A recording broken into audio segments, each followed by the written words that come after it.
husky dogs tell us we're in the land of Eskimos. We are visiting the Eskimos who live on the west coast of Alaska. This is the village of Unalakleet. The winter sun is low and seems far away.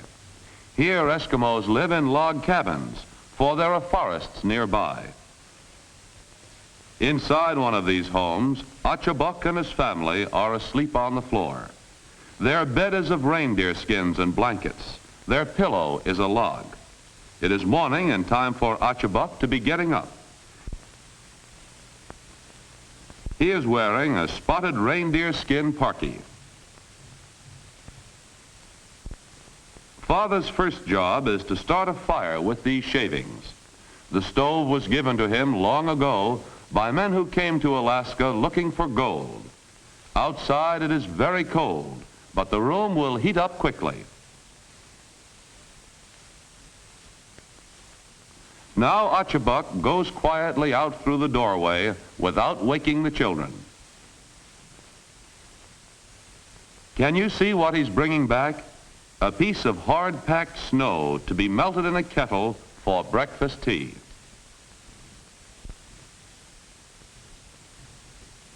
The rest of the family are awake now.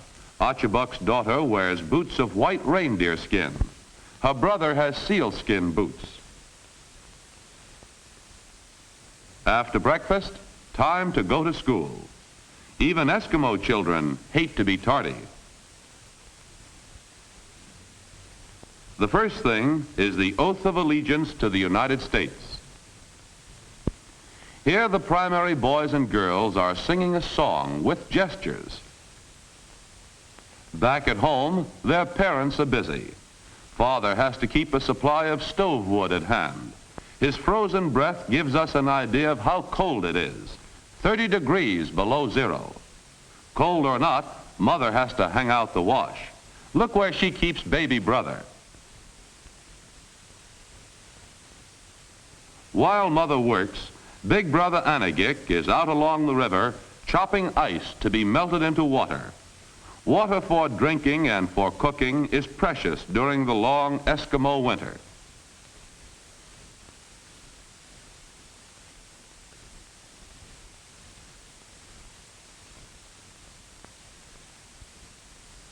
Anagik has brought his sled with him, and his dogs will pull the load of ice back to the village.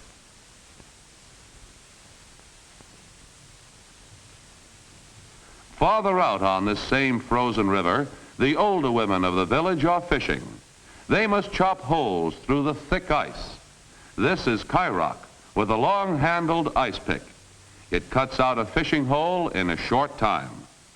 To get out the chopped ice, Kairak uses a frying pan from her kitchen.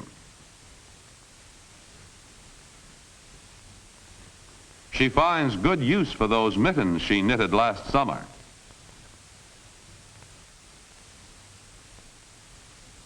Now for the fishing pole. Not a very fancy outfit, but the other Eskimo women seem to be catching plenty of fish. Here's the way it's done. It's a tom cod, which freezes almost as soon as it hits the ice. An average Eskimo family uses thousands of fish like this during a winter. Enough for today, so Kairak puts the fish into a woven grass bag. Back in the village, Naluk is packing his sled for a trapping expedition. Next, he harnesses his lead dog. And the lead dog is trained to follow Naluk's commands. The dog out of line is just learning to run with the team. Wooden tripods mark the trail out beyond the village. These markers help keep from getting lost if a storm comes up.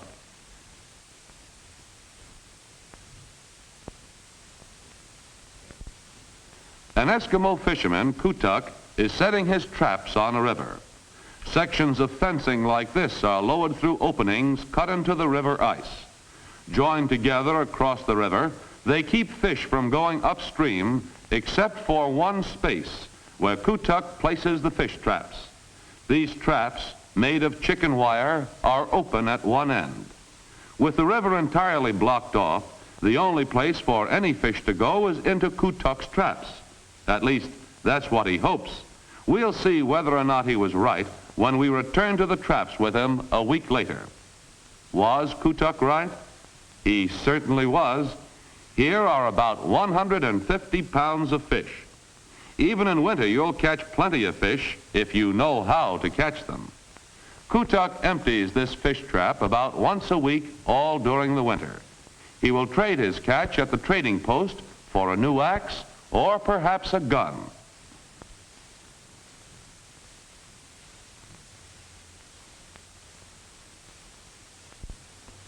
Kutuk is 76 years old, but this hard work seems to agree with him.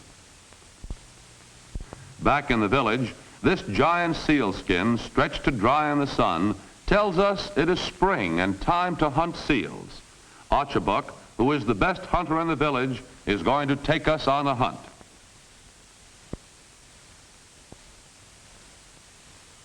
We go with him over the frozen ice on the Bering Sea to the edge of the ice field 3 miles offshore.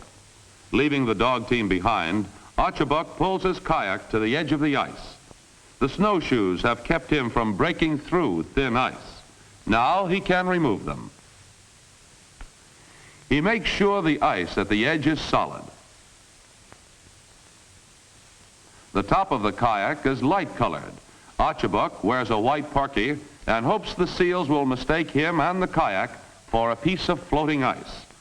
The kayak is very light, being made of giant seal skins stretched over a wooden frame. Getting into the kayak without tipping it is quite a trick. Archibald does it by grasping the wooden shaft of his ice pick with one hand, at the same time holding the rim of the kayak opening to make it steady.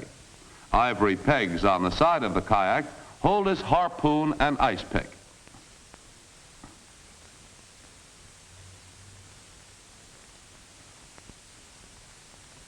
Now off to hunt seals among the floating cakes of ice. But look!